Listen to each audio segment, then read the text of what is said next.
The March Madness event is here and has gotten started. We're gonna give our opinions on them, and also we got a few small things that we think can improve the game. Let's get into it, man.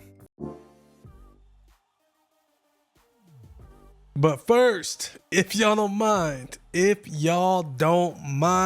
I'm getting to some of these YouTube comments because y'all been showing so much love on these videos. It's only right that I show love back to y'all.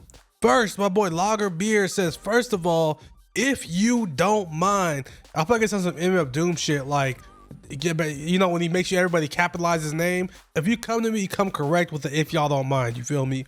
He says, first of all, if y'all don't mind, here's my hot take. I love my team park. I'm in the minority, I know, but I enjoy it. Just need some tweaking, but I want it to return in 2K26. You're not, I'm with you, bro. I'm 100% with you. I've been saying this. I love my team park. It might just be a nostalgia thing for me because I used to be primarily a park player back when park was still popping in my career. Before everybody wanted to do 5v5 with rec and pro-am and, you know, theater and all that, park used to be the move. I love triple threat park, man. I understand the argument against it, that the matchmaking takes forever, but I think next year they do got to add like the solo triple threat into matchmaking. Maybe keep the park just for the 3v3 co-op. But I love it, man. I just love something about this co-op. It's just so much fun to me. They need to keep it. Next, my boy Hibachi says, hot take. The gap between the top cards and the 10th at each position besides center is relatively not that big. Until they really update SIGs, there are 10 to 15 cards at each position that will play just the same for you. That's facts, man. And that's one thing I really love about this year's game so far, is there's so many cards that are lower tiers that can still run on a competitive level. If I'm not, I might be mistaken, but the winner of the King of the Court on the Xbox side was actually running Pink Diamond Dr. J still. It's still a top tier card. The Dark Matter is better, and there are better options like MJ, maybe Luca, Dark Matter, Dr. J, Dark Matter Scottie Pippen. There are better options out there, but Pink Diamond Dr. J can still run. Honestly, Pink Diamond Braun can still run. There's a lot of better options, like the other two bronze. There's, you know, I don't know, I'm not top of my head, but there's a bunch of them. I would say the biggest, you know, gap is center, because 100 overall KP and 100 overall Shaq are just way too fast for the other centers. They run circles around the other centers. So until more speed comes to the center position, there's a big gap there. But every other position I see is argument, honestly, that there's really not that big of a gap between the best and like the 10th to 15th ranked cards. Lastly, my boy M Crispy says, the mode with the best prizes is salary cap, but it's counterintuitive because the players you get can't be used in the mode. And that is really backwards if you think about it. It has people that aren't really necessarily salary cap players grinding this mode they really don't want to be playing for a possible reward that's going to be good, that they're going to be stuck playing salary cap again next season and not use the reward. It's pretty backwards, man. Like, that's a really weird mode to make the best rewards for. I mean, the rewards should be good, but it's weird that that one has the best. I don't know, maybe that's just me. As always, leave a comment down below for a chance to get featured in tomorrow's video. Leave a if y'all don't mind for an additional chance to be featured in the video. I always pick a couple of comments to get featured, so leave something down below. It could be a question, a conversation starter. It could be a comment about something we talked about today, anything like that. Leave it down below. All right, let's get in the community corner. We tackle some of the hot topics around Twitter and give our opinions on them, man. First, Laker fan says, I'm a big fan of debating what's good for the game with 2K, but two truths exist. One, everyone's got an opinion, and even if yours is a majority, there's still probably 30% of people who won't agree with it. Two, my ideas don't become a reality anyway, so they don't matter in the end. So that's facts. I like this because most of you guys keep it respectful in the comments, and I appreciate that. I'm always here for that. You know, we can have different opinions and we could both agree to respect each other. That's why normally I only come to you guys with respect the same way you do to me. And I can acknowledge that a lot of people disagree with my takes, which is okay. But I need y'all to keep that same energy, that when you guys have these opinions, there's gonna be a lot of people that disagree, and that's just life, man.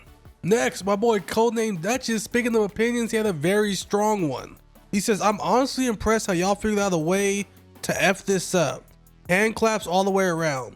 Requiring 10 million MT to complete the challenges is just a masterpiece. to how to ruin one good thing going on in your mode. Truly chef's kiss. So I don't hate the event, but I will give him, this. Those challenges were BS. Let's just call it what it is.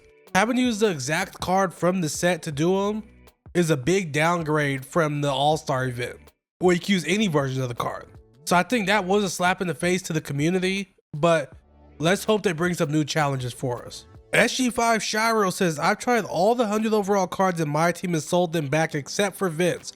This time is the worst for the mode. The top cards are not worth 5 million plus, but it's also not worth it to buy the 1.5 to 2 million MT cards because they'll get dropped in value quickly. So my MT just sits there.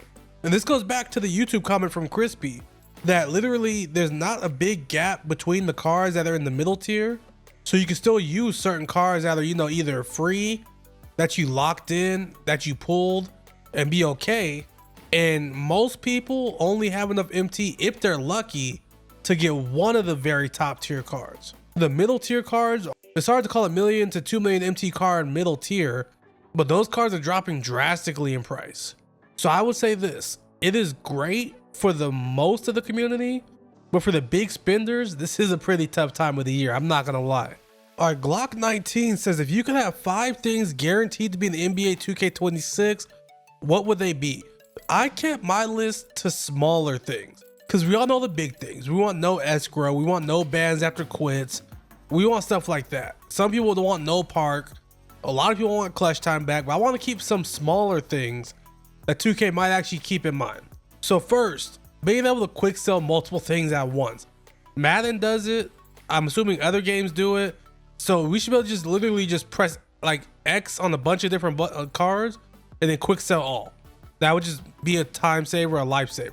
Even without this event going on right now, just normally when I get a bunch of shoes like piled up, it's annoying having to go through quick sell all of them one by one. 2, in the auction house, you should be able to filter by price. Instead of having to search like this card for 10,000, nope, don't got one. 11,000, nope, don't got one. 12,000, nope, don't got one.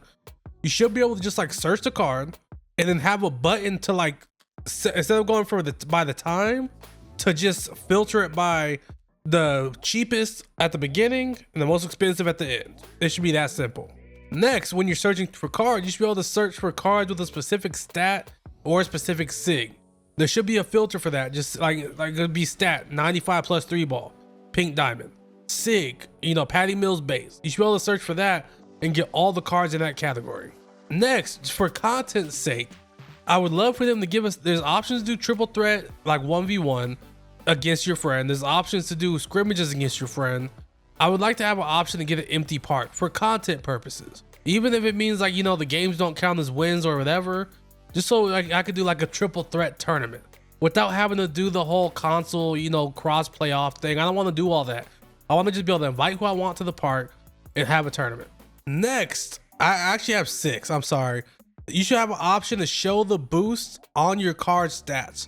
So like from the shoes, from the coach, you should have an option to click on what boosts are added to your cards. And lastly, we should have a duo database. Let me see all the cards that have duos so I can see who's worth getting, who's not getting. Let me know some small improvements that 2K can do. Just like, some small everyday improvements that help fix the game. Next, we got WRJ Bledge. I'm not gonna read all this, but essentially he's suing 2K. And I will say this, I will respect him for standing on business. I don't know if he did or did not break any rules, but he feels he did not break any rules, and he's going by 2K's guidelines to take them to arbitration, which I think, is only a 14-day ban, but he's doing it out of the principle of it. They give him this option. He got a lawyer and he's gonna go through with this option, and we'll see how it goes, man. I will definitely keep you guys updated.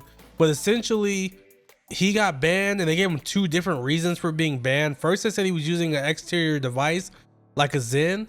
Then they said it was for like breaking community guidelines for something he said to somebody or something. So he has screenshots of 2 different 2K representatives telling him 2 different things.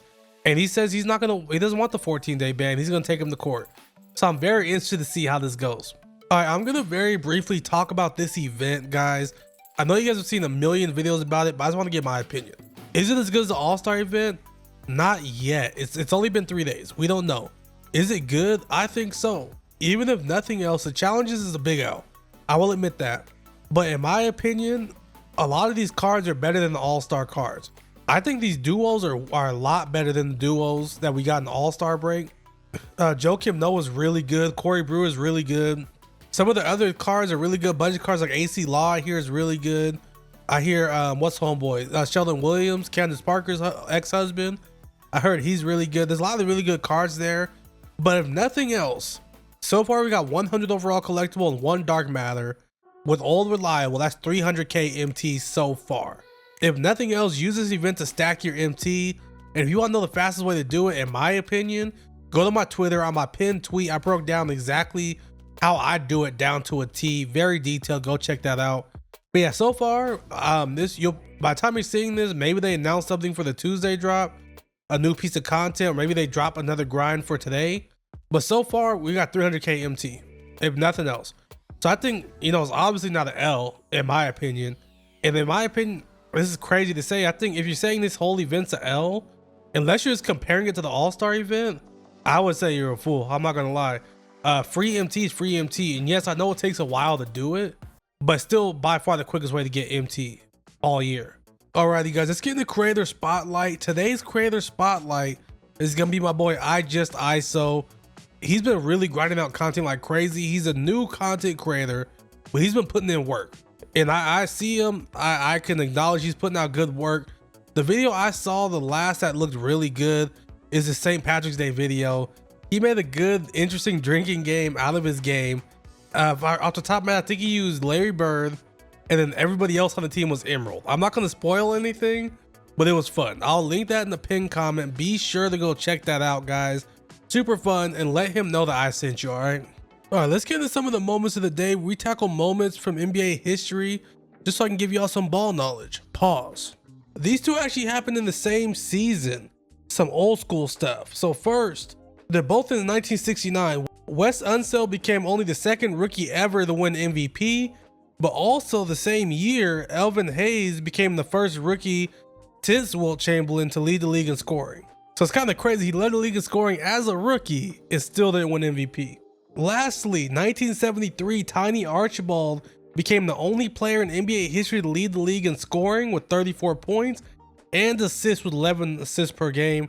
I don't know if that still stands, but I can't think of anybody off the top of my head that's done both. So if that still stands since 1973, that's pretty insane. I appreciate y'all rocking with me all the way through, guys. As always, you guys have shown so much love, so be sure to leave a comment, drop a like, and subscribe to the channel. As always, y'all be safe. Peace.